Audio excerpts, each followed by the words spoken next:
Hi guys, welcome mini ಬ್ಲಾಗ್ಗೆ. ನಾವು ಹೋಗ್ತಾ ಇರೋದು ಒಂದು ಮದುವೆಗೆ. ನಮ್ಮ ಜೊತೆಲಿದ್ದು ನೀವು ನೋಡಿ. ಇಲ್ಲಿ ನೋಡಿ, ಮದುವೆ ಚೌಟ್ರಿ ಹತ್ರ ಬಂದುಬಿಟ್ವಿ. ಸೆಂಟ್ ಥಾಮಸ್ ಚರ್ಚ್ ಹತ್ರ, ಅದು ಆಪೋಸಿಟ್ ಅದು. ಆಮೇಲೆ ಇಲ್ಲಿ ನೋಡಿ ಒಳಗಡೆ ಬಂದ್ವಿ. ಫಾದರ್ಸ್ ಎಲ್ಲ ಪ್ರೇಯರ್ ಮಾಡ್ತಾಯಿದ್ರು. ನಾವು ಅಂತ ಸ್ವಲ್ಪ ಹೊತ್ತು ಕೂತ್ಕೊಂಡ್ವಿ. ಆಮೇಲೆ ಇಲ್ಲಿ ನೋಡಿ ಪ್ರೇಯರ್ ಎಲ್ಲ ಮುಗಿದ್ಮೇಲೆ ಎಲ್ಲರನ್ನೂ ವೆಲ್ಕಮ್ ಮಾಡ್ತಾಯಿದ್ರು.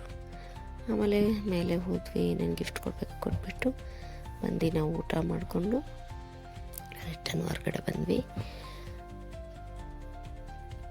ಮನೆ ಕಡೆ ರಿಟರ್ನ್ ಆದ್ವಿ ನಾವು.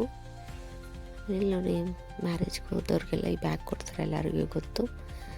ಎಲ್ಲ ತಗೊಂಡು ನಾವು ಬಂದ್ವಿ. ಆಮೇಲೆ ಇಲ್ಲಿ ನನ್ನ ಮಗ ಬಲೂನ್ ನೋಡ್ಬಿಟ್ಟ, ಏನಾದರೂ ಬೇಕು ಅಂದಮೇಲೆ ಅದರಲ್ಲಿ ಇದನ್ನು ತಗೊಂಡು ಮನೆ ಕಡೆ ಬಂದುಬಿಟ್ವಿ. ಇಷ್ಟ ಆಗಿದ್ರೆ ಲೈಕ್ ಮಾಡಿ. ಬಾಯ್ ಬಾಯ್.